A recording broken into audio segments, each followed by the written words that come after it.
Bonjour à tous, je suis ravi de vous retrouver, même si, non, ne croyez pas que ça soit un filtre pour me faire une voix de Jean Reno ou je ne sais quoi. J'adorerais avoir cette voix au quotidien, une voix de, je sais pas, de stentor, de baryton, vous me direz. Mais non, c'est pas le cas. C'est juste que là, j'ai pris cher. J'espère que je vais m'en sortir, pour ne rien vous cacher. Mais j'avais pas envie de vous laisser en plan, donc voilà, je vais quand même faire une vidéo. La seule chose, c'est que je vais m'essayer à un exercice un peu différent de ce que je fais habituellement, que beaucoup d'anglais d'ailleurs pratiquent, je crois le savoir. C'est-à-dire, eh bien en fait, ce qu'on peut appeler des newsers, c'est-à-dire que eh bien, ils font une sorte de revue de presse, ils commentent directement des articles ou des vidéos, des choses comme ça. L'intérêt pour moi là, c'est que ça va m'éviter de passer de longues heures à faire du montage. J'espère que ça vous plaira parce que honnêtement, c'est vrai que parfois je me dis, tiens, je pourrais peut-être faire ce genre de choses pour aller plus vite de temps en temps, et être plus réactif quand j'apprends quelque chose. Donc vous me direz si c'est un exercice qui vous hérisse le poil ou pas. Donc voilà, on va attaquer tout de suite avec un article donc, qui est paru chez Cycle World, que j'ai traduit, comme vous pouvez le constater, et qui parle évidemment, vous le voyez, des mises à jour de BM R1250RS et R1250R 2023. Et déjà, la première nouvelle, c'est qu'il n'est pas fait mention de 1300, vous le voyez, alors que apparemment, enfin, il est relativement clair que il y aurait des 1300 chez les JS. Et ben apparemment donc pour les RS et R, eh bien, il n'y aurait pas de 1300, ce serait donc des mises à jour, tout bêtement, des R1250 RS et R actuellement disponibles au catalogue, avec, vous le voyez, des documents d'homologation qui montrent que ces versions actuelles donc, hériteront de la même autorisation, notamment, que, non pas des vélos, mais des motos déjà proposées par BMW depuis 2018. Voilà, donc il n'y aura pas de gros changements de ce point de vue-là, manifestement. Dans les documents, on voit eh bien, des différences au niveau plus des dimensions, donc ça suggère effectivement qu'il pourrait avoir modifié quelques éléments d'un point de vue purement visuel, et pas grand-chose de plus. En revanche, il est possible, parce que vous voyez qu'il nous explique que le convertisseur catalytique, alors en gros c'est le catalyseur, tout bêtement, est un petit peu différent.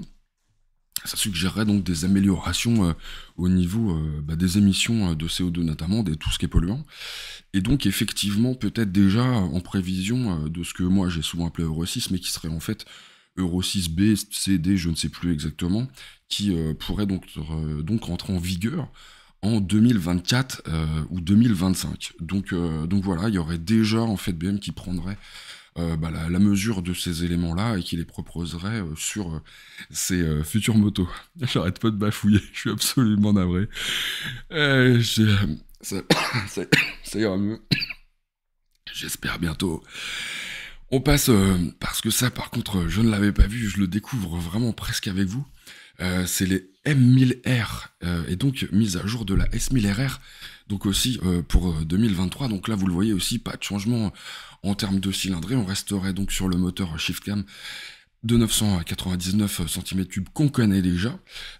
Mais attention, M1000RR, alors que jusqu'ici, on a vu passer des infos, des noms qui ont été déposés sur des M1000XR et M1300GS, mais on n'était pas encore au courant, ou on ne pouvait pas suggérer, en tout cas, qu'il y ait une M1000R.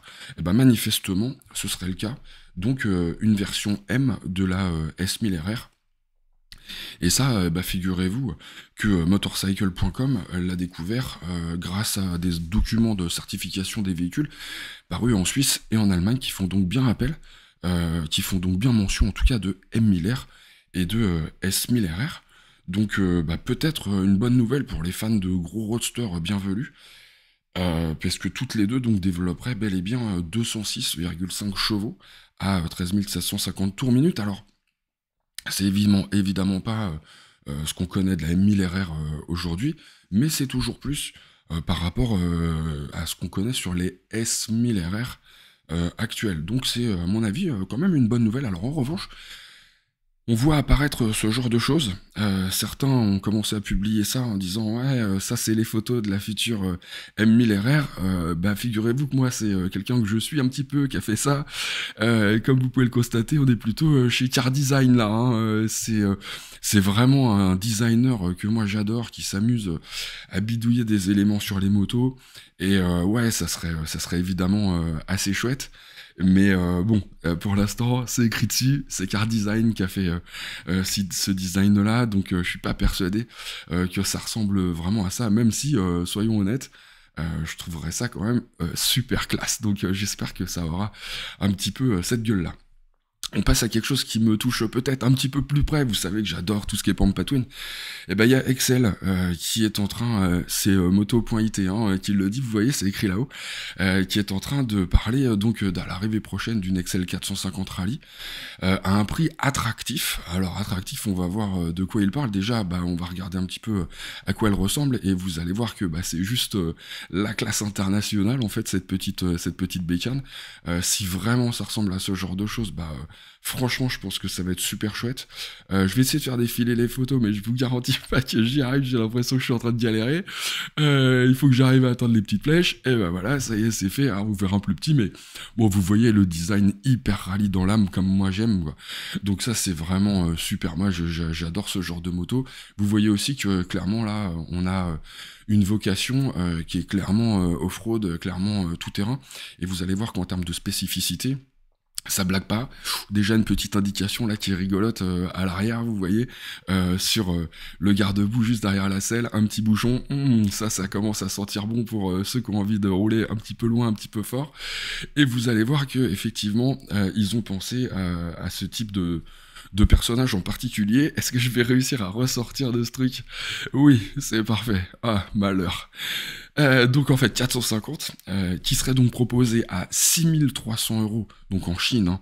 Donc je sais pas ce que ça donnerait en France, mais bah écoutez, on pourrait imaginer que ça arrive, je sais pas, 7000, 8000 euros, sous la marque Kolov. Alors, Kolov, c'est déjà une marque qu'on connaît en France, hein, donc ça pourrait effectivement débarquer chez nous. Là, c'est Excel, hein, la marque, mais vous savez comment fonctionnent en fait les marques chinoises. En général, il y a une grosse maison mère qui fabrique des motos, et puis après, bon, ils mettent un petit peu les logos qu'ils veulent, des spécificités un petit peu différentes sur chacune. Et là, en l'occurrence, ça arriverait peut-être donc sous la marque Kolov, en tout cas dans les pays où c'est déjà commercialisé sous cette marque en Europe. Alors l'intérêt, c'est deux hauteurs de selle. Attention, 910 et 960 cm3 de hauteur de selle. Quand je vous dis que là, on est vraiment sur de la moto qui est vraiment dédiée au off-road, il y a du lourd, quoi. C'est vraiment des hauteurs de selle qui sont assez rares. Je pense que vous trouverez ça notamment sur une Africa Twin Adventure Sport, si je ne m'abuse, du 960 mm. J'en ai rarement eu entre les jambes dans ma vie d'essayeur moto, donc ça commence à être haut. Je serais curieux de savoir, tiens, comme ça me revient pas, une Ténéré 700, combien ça fait. La T7 c'est haut hein, déjà, hein. Mais je suis pas sûr que ça soit du 960 mm, donc bah, vous me le direz tiens en commentaire, je vais vous faire travailler un petit peu là, parce que franchement, autant pour moi. Des battements des roues, donc 305 et 300 mm, mais c'est complètement dingue ça c'est fou. C'est-à-dire qu'en gros là, vous passez partout quoi, je pense qu'on peut faire des sauts de 18 mètres d'altitude, c'est pas un problème. Donc voilà. Ça va quand même être, à mon avis, un truc très très positif. Qu'est-ce qu'on a d'autre? Eh ben on a tout bêtement une garde au sol de 310 à 270 mm en fonction du modèle. Ça c'est pareil, hein. Ça veut dire qu'en gros, vous passez de la grosse caillasse, c'est pas un problème. Ça passe partout. Là les petits dodanes parisiens, c'est de la gnognotte. Enfin de toute façon on n'y va plus à Paris, hein. Il paraît qu'il n'y a plus personne qui circule à Paris en deux roues, ça m'étonne pas. Des roues, donc 18 à l'arrière, 21 à l'avant, donc là encore, vraiment dédié off-road. Bon, de toute façon, les photos parlent d'elles-mêmes, je veux dire, je vais pas rester là-dessus pendant 2 heures. Le truc qui est vachement bien, réservoir de 15 litres à l'avant, et un réservoir de 16 litres sous la selle en plus, pour donc 31 litres au total. Donc là, c'est vraiment une bécane, c'est un chameau. Voilà, c'est un chameau, on y va sur le chameau, on y va sur la capacité d'aller loin, et c'est du délire. Sachant que c'est un 4,5, ça doit pas consommer des masses, j'imagine que ça doit faire dans les 3 litres 5 à tout péter, puisque ça fait, vous le voyez, que 52 chevaux. Bon, Voilà, 170 km/h de vitesse max, honnêtement, pour attaquer dans la pampa, ça suffit largement. On est quasiment sur de la Pampa Twin. On est quasiment sur ma Pampa Twin. Je vous le dis franchement, là, moi, ça, j'adore. Mais 52 chevaux, si, 52 chevaux, ça suffit largement, je peux vous l'assurer. Surtout dans la Pampa, c'est pas la peine d'avoir beaucoup plus. Ça sert à rien, on n'arrive plus à le maîtriser après, donc c'est parfait. Ou faut vraiment être très très bon. Bref. Voilà, donc c'est bon, dans l'article de Moto Quality, ils disent que ça va rivaliser avec de la MT, de la 800 MT de chez SF Moto que j'ai pas encore essayé, mais franchement c'est prévu, ou de la TRK 800. Moi je suis pas tout à fait d'accord avec ça. Je pense plutôt qu'on est sur la petite Vosges que j'ai essayé récemment, c'est-à-dire de la vraie petite Pampa Twin, légère, sympa, efficace, pas trop cher, bien équipée mais sans plus. Voilà, qu'il y a des vrais arguments pour aller dans la Pampa. Tout bêtement. Et puisqu'on parle de moto chinoise, une marque que, franchement, j'attends avec impatience, c'est le repère des motards. Tiens, qui nous trouve ça QJ Motors, qui va débarquer en France. Vous vous souvenez, je vous en parlais il y a encore pas si longtemps, je vous disais, ça va finir par arriver, c'est la DIP qui va s'en charger, eh ben c'est fait. Je vous disais aussi que j'espérais qu'ils amènent les trails, alors que manifestement c'était pas prévu en Allemagne et en Autriche. Grosse erreur à mon avis. Eh ben j'ai eu l'info que si, il y aura bien un SRT 750 qui va arriver. La 550 c'est pas sûr, mais la 750 est là pour le coup pour rivaliser avec de la CF Moto 800 MT ou de la TRK 802. Eh ben franchement, la QJ Motors 750, enfin SRT 750, qui est en fait la base de la Benelli, on va pas se voiler la face. Bah évidemment, ça va débarquer quoi. Ce qui est intéressant avec QJ Motors, c'est que c'est la marque propre de Qianjiang, qui est donc un énorme constructeur chinois. Donc ils peuvent se permettre de faire des trucs assez étonnants, et QJ Motors, donc ils arrivent avec une marque propre, là pour le coup. On n'est pas chez Benelli, on n'est pas chez je ne sais qui, là c'est QJ Motors. Donc c'est vraiment la marque propre de Qianjiang. C'est assez intéressant de voir ça, parce que ils veulent débarquer avec des motos qui sont pas des clones d'eux, c'est vraiment leur moto à eux. Je trouve ça assez intéressant. Là, vous remarquez que ça va débarquer, c'est écrit, c'est pas moi qui le dis, c'est le repère des motards et le fameux Alexis Ferrand, cette fouine de l'espace, la fouine du web 3.0, qui le dit, ça sera le moteur, effectivement, DMV Agusta Lucky Explorer 5.5 là-dessus, c'est-à-dire le petit bicylindre de 57,2 chevaux et de 54 Nm de coupe. Si en plus je me mords la langue, alors là, je suis foutu, on est foutu complètement. Pardon, encore une fois, j'espère que c'est pas trop laborieux, vous me direz. Suspension, c'est du Kayaba, frein Brembo, et 180 kg pour cette petite bestiole-là. Et je vais vous mettre ça en plus grand parce qu'il n'y a pas de raison qu'on se prive. Regardez-moi un peu le bébé, quoi. Ça part en freestyle. C'est plutôt pas mal quand même. Enfin, moi, je trouve qu'en termes de design, ils font fort, quoi. Et on va y arriver. Bon, voilà, une moto qui en a dans le slip, manifestement, puisqu'elle est capable de faire des vieux wheelings. Enfin, n'importe quel mec qui sait faire des wheelings, je pense qu'il y arrive même avec un 50. Ce qui n'est pas mon cas. On va essayer de ressortir de là-dedans, parce que c'est joli, mais voilà, je voudrais quand même pouvoir vous parler un petit peu plus de choses. Système de démarrage sans clé, éclairage full LED, compteur TFT, port de charge USB. Moi, il m'étonne, franchement, il m'étonne ce genre de marque, parce qu'il débarque avec des bécanes, vraiment qui commencent à être, en termes d'équipement, tout ça. Après, je sais ce que vous allez me dire. Vous allez me dire, Echo, t'es mignon avec tes motos chinoises, il n'y a pas de distributeur, il n'y a pas de machin. Ça change, les gars, ça change, c'est en train de changer. Et je peux vous dire qu'à l'Alpe Aventure Moto Festival, les marques chinoises du type CF Moto, etc., elles ont fait le plein en termes d'essai. Ça, je peux vous l'assurer. Tout le monde commence à s'intéresser de très très près à ces motos. Que ça soit celle-là, du QJ Motors, de la Benelli. Regardez, Benelli a plus rien à prouver. Aujourd'hui, Benelli, tout le monde en achète, tout le monde en vend. Ça a été la moto la plus vendue en Italie. Bon, ouais, ils ont plus rien à prouver de ce point de vue-là. La seule chose, c'est vrai, il faut qu'ils progressent encore au niveau de la distribution et tout ça. Mais ils avancent très très vite, les gars. Ils avancent très très vite. Et je vous l'ai déjà dit, je pense que les Japonais ont vraiment du souci à se faire. Puisqu'on parle de Japonais, tiens, Ride Part, ça va faire plaisir à ceux qui n'aiment pas les Chinoises et qui aiment encore moins les scooters. Mais bon, je me dis, allez, bon voilà, ces petites photos volées, ça mange pas de pain. Le X-Max 300, manifestement, encore a été repéré. Bon, voilà, bon, ça intéresse qui? Les gens qui veulent acheter des scooters 300, concurrents en tout cas, évidemment, au Honda Forza 350, si je ne m'abuse maintenant. Bon, voilà, il reste sur du 300, ça m'étonne un petit peu. Apparemment, la face avant, là, un petit peu plus écrasée.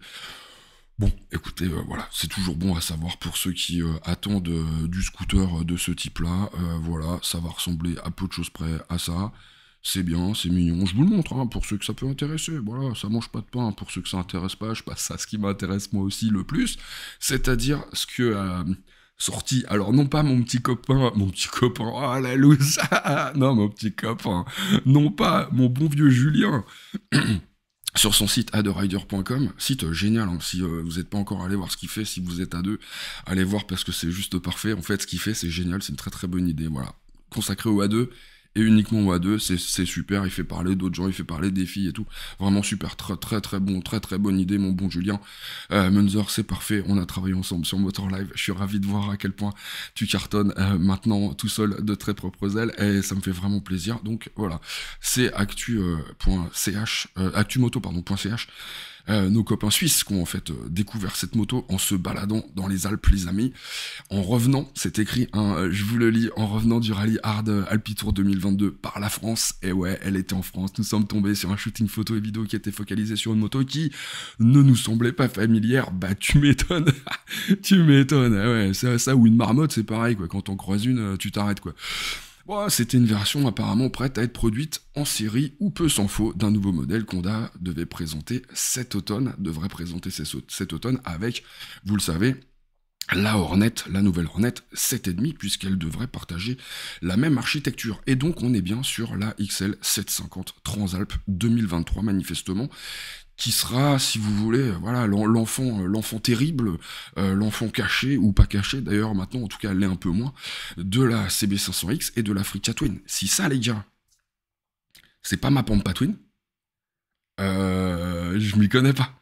Donc déjà, par principe, je vais dire un grand merci à Honda, voilà, je le dis clairement, les gars, si vous me prêtez pas cette bécane quand elle arrive, je vous parle plus jamais, quoi. Parce que là, franchement, quand je vous ai parlé de la Pampa Twin il y a des années au moment du lancement de l'Africa Twin, je vous ai dit, mais quand est-ce que vous faites ça? Et à l'époque, elle voulait pas m'en parler, etc. Je suis sûr qu'elle était déjà dans les tuyaux. Je suis super heureux de voir ça, honnêtement. Je sais pas ce que ça vaudra, je sais pas si ça sera bien, je sais pas, je sais rien de cette moto, pas plus que vous, voilà, il y a quelques photos à regarder. Tout ce que je sais, c'est que c'est typiquement ce que j'appelais de mes voeux, c'est-à-dire une cylindrée qui est pas trop importante, même si franchement 7,5, ça commence à faire. Voilà, j'imagine qu'on va taper dans les 70-80 chevaux, peut-être. Bon, voilà, ça commence à faire un petit peu beaucoup, je trouve, moi, pour aller faire du tout-terrain. Ça va peut-être être un petit peu plus lourd que ce que moi, j'aurais aimé. Mais bon, voilà, route 21 à l'avant, petite jante Arion dorée, très Africa Twin style dans l'âme. Attendez, comment vous voulez que je sois pas hyper excité à la vue de ces photos, quoi? C'est pas possible. Gros sabot moteur, enfin bref. Ça, les gars, c'est le truc qui va arracher les ventes, c'est sûr. C'est sûr. Vu la mode qu'il y a en ce moment, en termes de trail, etc., mais là, si ça se vend pas, mais moi, je m'y connais pas. Voilà, je m'y connais pas. Je vous le dis direct, ça, c'est le carton assuré. Et effectivement, ça va permettre d'aller taquiner de la Ténéré 700, y compris peut-être, alors peut-être pas la raid, parce qu'en fait, bon, au niveau réservoir, je sais pas ce que ça donne là, mais en tout cas, ça va taper dans la Desert-X, ça va taper sur les Touareg 660, ça va taper sur la T7, ça va être infernal, hein, ça, comme moto. Et en plus, ça a l'image, voilà, de la Transalp, donc quelque part d'une petite Africa Twin, et je pense que voilà, ça va être la folie. Bon, on n'a pas beaucoup d'autres photos à vous montrer. Je vais vous les montrer quand même un petit peu en plus gros, donc on les voit un petit peu mieux. Donc voilà, je sais pas, vous me direz ce que vous en pensez, mais moi, moi je pense que vu la mode du trail actuel, ça c'est le carton assuré, les amis, le carton assuré. Moi j'en suis certain, voilà, je vais pas vous la faire à l'envers, j'en suis certain. Voilà. Oh, du coup c'est très long. Va falloir que je sois beaucoup plus rapide à l'avenir si je veux faire ce genre de truc, parce que je vous ai bien barbé pendant pas loin de 20 minutes. Mais écoutez, en tout cas, moi ça me fait plaisir, je vais avoir un peu moins de montage, et je vais pouvoir aller me remettre au pieu, hein, on va dire ça comme ça. Je vous souhaite à tous une excellente fin de week-end, bien évidemment, une bonne semaine si vous regardez la vidéo, je sais pas, lundi, mardi, et puis je vous dis à la semaine. Allez, aloha les amis. Ah non, mais tu veux pas venir, tu boudes, moi j'y peux rien. Qu'est-ce que tu veux? Fallait venir. Moi je suis fatigué, toi aussi t'as chopé la crève. Eh ben voilà, fallait venir, mon bon vieux Achille. Eh oui, fallait venir. Ah, non, c'est fini maintenant, allez, salut. Hein. Va te recoucher, va, sale bête. Ah la sale bête.